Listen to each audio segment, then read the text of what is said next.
रायपुर में 3 दिवसीय साहित्य उत्सव का शुभारंभ मुख्यमंत्री विजयदेव साय ने किया उद्घाटन। 120 से अधिक साहित्यकार और विचारक शामिल। साहित्य और समाज पर होगा विचार मंथन।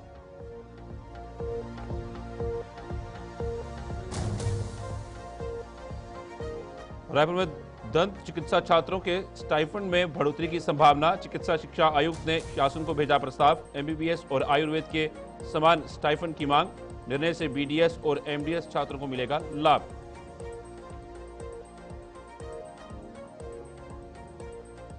रायपुर में वक्फ बोर्ड अध्यक्ष का कांग्रेस पर हमला। मुसलमानों के राजनीतिक इस्तेमाल का लगाया आरोप। कांग्रेस को आतंकवाद समर्थक बताया।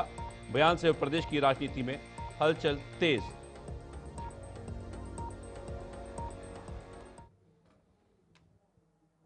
नमस्कार, छत्तीसगढ़ की खास खबरें देख रहे हैं आप सब। मैं हूं आपके साथ साहिल केतनी।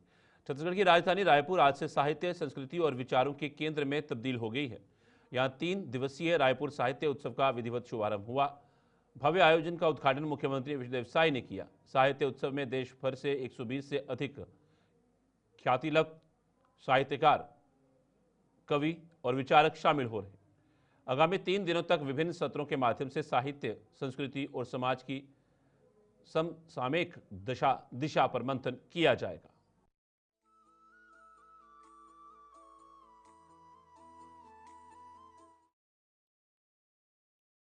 को बसंत पंचमी की बहुत बहुत बधाई, शुभकामना देता हूं। माता सरस्वती से प्रार्थना है कि उनका आशीर्वाद हमेशा छत्तीसगढ़ के ऊपर में बना रहे। और आज बड़ा सौभाग्य का विषय है कि बसंत पंचमी के दिन हमारे छत्तीसगढ़ में रायपुर साहित्य उत्सव आदि से अनादि 3 दिवसीय इसका आयोजन हुआ है।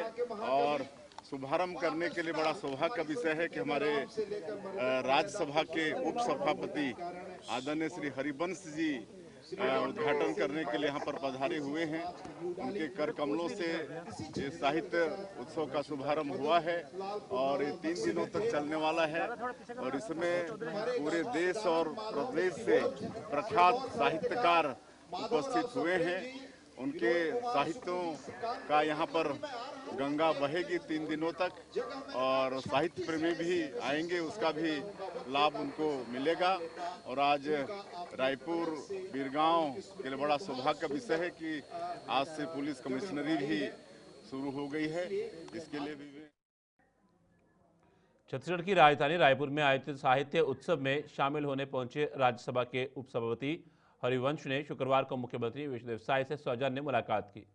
मुख्यमंत्री निवास कार्यालय में हुई इस भेंट के दौरान मुख्यमंत्री साय ने शॉल उड़ाकर और प्रतीक चिन्ह के रूप में नंदी भेंट कर हरिवंश का आत्मीय स्वागत किया। मुलाकात के दौरान साहित्य, संस्कृति और समसामयिक विषयों पर सौहार्दपूर्ण चर्चा हुई।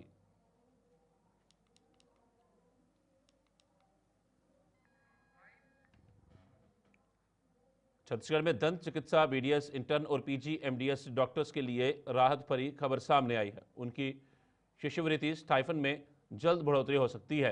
कार्यालय आयुक्त चिकित्सा शिक्षा द्वारा इस संबंध में छत्तीसगढ़ शासन को औपचारिक प्रस्ताव भेजा गया है। प्रस्ताव में दंत चिकित्सा छात्रों को एमबीबीएस और आयुर्वेद इंटर्न व पीजी छात्रों के समान शिष्यवृत्ति देने की सिफारिश की गई है। यदि प्रस्ताव को मंजूरी मिलती है तो दंत चिकित्सा छात्रों को आर्थिक रूप से बड़ा लाभ मिलेगा।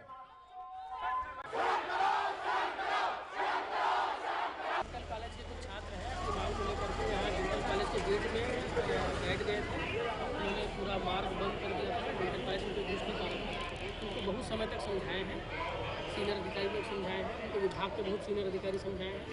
उनकी जो मांग है उसके संबंध में डीएमई साहब ने आज ही प्रस्ताव बना के भेज दिया है, फिर भी वो हट नहीं रहे थे। तो उनको अभी पुलिस बल जो स्टूडेंट अपनी कुछ मांगों उनके द्वारा सुबह से वो बिजली का रास्ता रोक दिया गया था।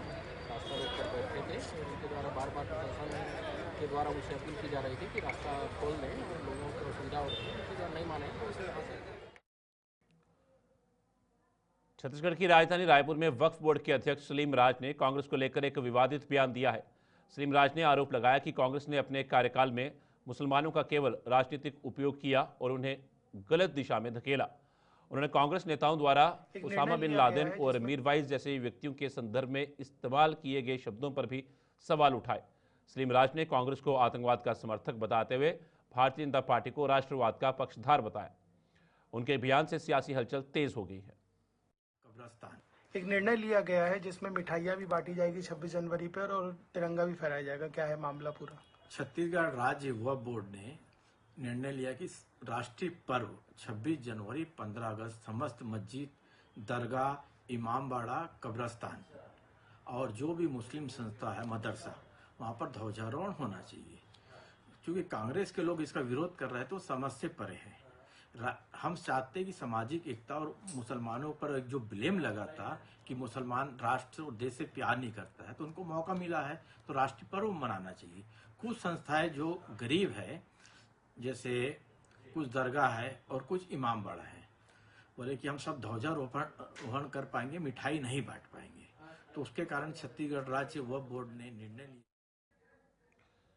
धमतरी जिले के मगरलोड जनपद पंचायत में तैनात एक डाटा एंट्री ऑपरेटर ने ऑनलाइन गेमिंग के शौक के चलते सरकारी राशि का गबन कर दिया। आरोपी ने जनपद पंचायत के मुख्य कार्यपालन अधिकारी सीईओ के फर्जी हस्ताक्षर कर करीब 8,52,000 रुपये की हेराफेरी की।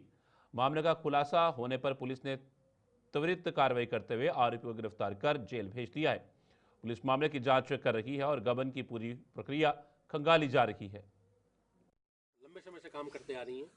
सेंट्रल कमेटी के जो मेंबर्स मौके पर मेरे साथ मेरे उपस्थित सहयोगी अधिकारी सीआरपीएफ के डीआईजी साहब, सीओ साहिबान, पुलिस अधीक्षक धमतरी और धमतरी की पूरी टीम, मीडिया के दोस्तों और आज ही आत्मसमर्पण किए हुए हमारे महिला और पुरुष नक्सली साथी का अब हमारे साथी हैं।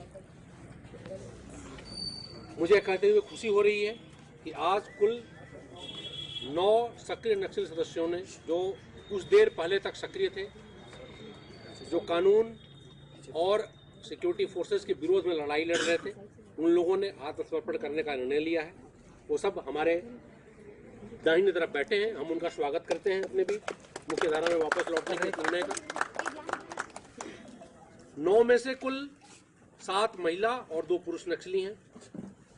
इनके काडर रैंक की बात करें तो इसमें 2 डीवीसी। पूर्व मुख्यमंत्री और कांग्रेस नेता भूपेश बघेल ने दिल्ली और असम दौरे से लौटते ही असम सरकार पर बड़ा बयान दिया है। उन्होंने कहा कि असम के भ्रष्ट मुख्यमंत्री को हटाने का संकल्प वहां की जनता ले चुकी है और राज्य में परिवर्तन तय है। बघेल ने दावा किया कि लोग अब बदलाव के लिए पूरी तरह तैयार हैं। उनके इस बयान के बाद असम की राजनीति में सियासी हलचल तेज हो गई है और बयानबाजी का दौर शुरू हो गया है। और इस समय दिल्ली यात्रा करता हूँ।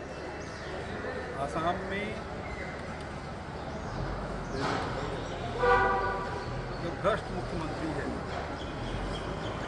अभद्र मुख्यमंत्री है, उसे हटाने का संकल्प आसाम की जनता ने लिया है और इस समय वहाँ परिवर्तन होगा। लोगों ने मन दिल्ली में कल पंजाब के ये वाला सवाल पूछ लेना पहला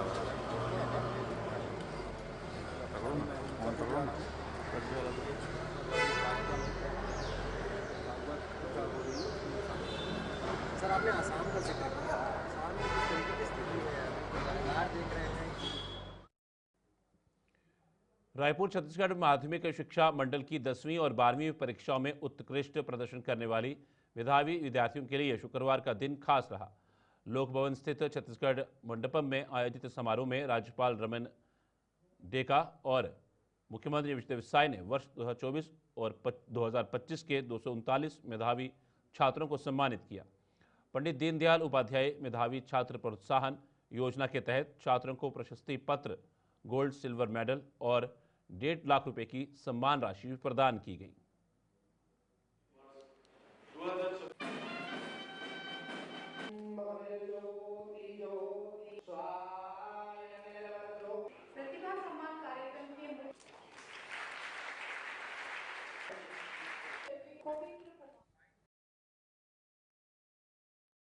बड़ा दावा किया है। सरकार के अनुसार प्रदेश में अब तक 116 लाख मीट्रिक टन धान की खरीदी की जा चुकी है और इसके अवध में 27,414 करोड़ रुपए किसानों के खातों में सीधे ट्रांसफर किए गए हैं। सरकार ने कहा कि किसानों को बारदाने के लिए भटकना नहीं पड़ और बाहरी व्यापारियों पर सख्त कार्रवाई की जा रही है। सरकार ने दोहराया कि किसानों का दाना दाना धान खरीदा जाएगा। जो बात सामने आ रही है, हमारे छत्तीसगढ़ के किसान ईमानदारी पूर्वक अपने खून पसीने लगा के अपने फसल को उगाते हैं और 100% छत्तीसगढ़ के उन किसानों का धान खरीदने का जो संकल्प है, जो प्रतिबद्धता है, वो हमारी श्री विष्णुदेव साय सरकार की है, जो किसानों की सरकार है और सभी किसानों का दाना दाना खरीदने की जो प्रतिबद्धता है उसको पूरा कर रही है।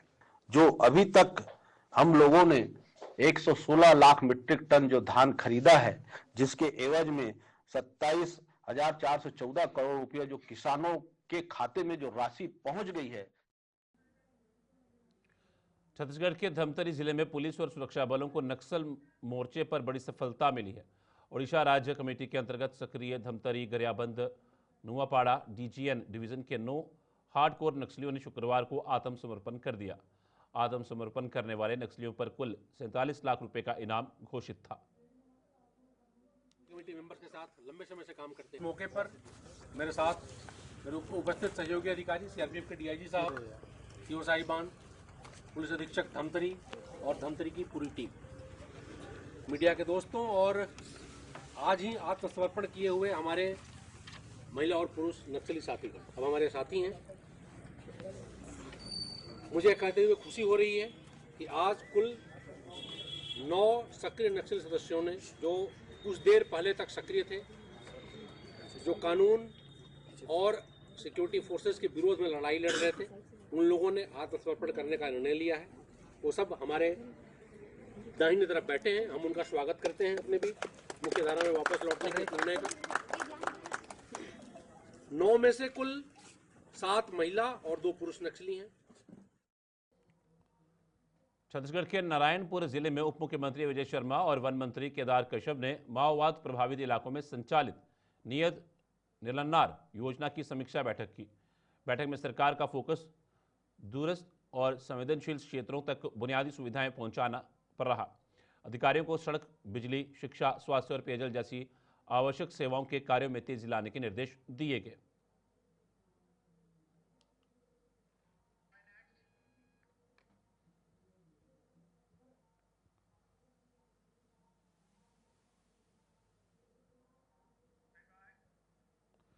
छत्तीसगढ़ में धान खरीदी के अंतिम चरण में आम आदमी पार्टी ने राज्य सरकार के खिलाफ मोर्चा खोल दिया है।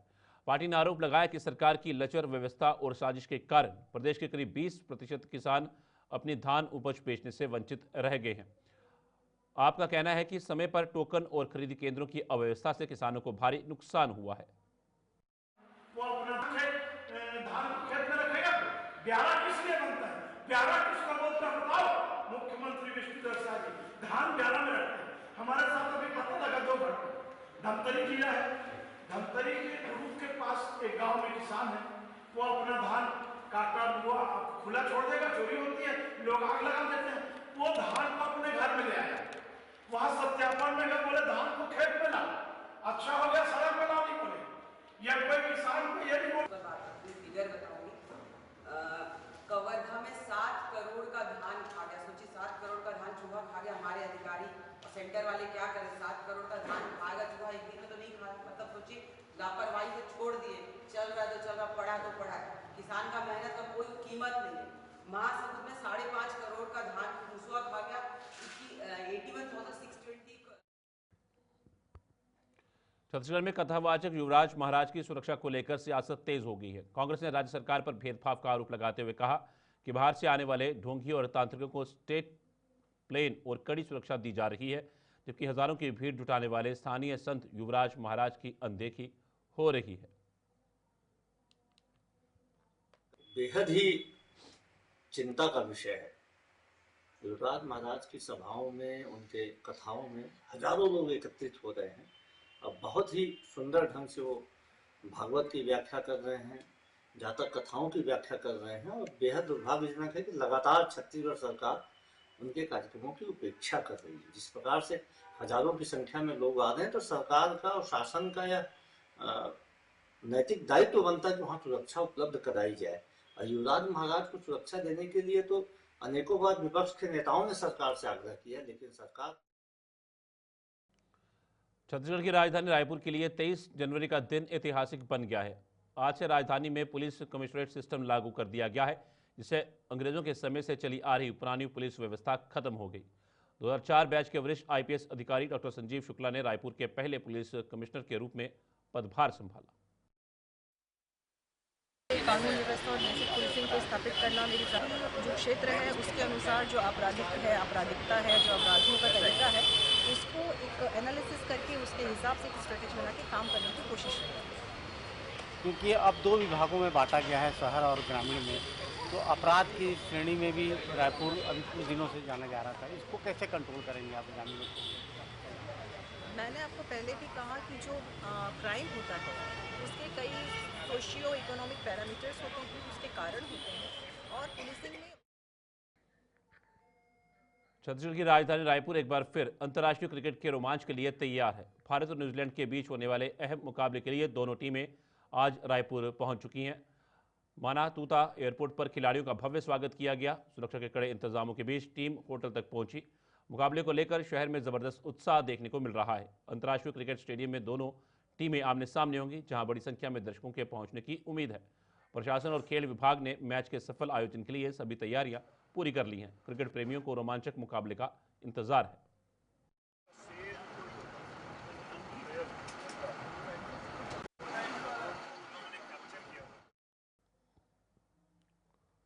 खुले में खबरों का सिलसिला चलता रहेगा। फिलहाल छत्तीसगढ़ी खास खबरों में इतना ही। दीजिए इजाजत। नमस्कार।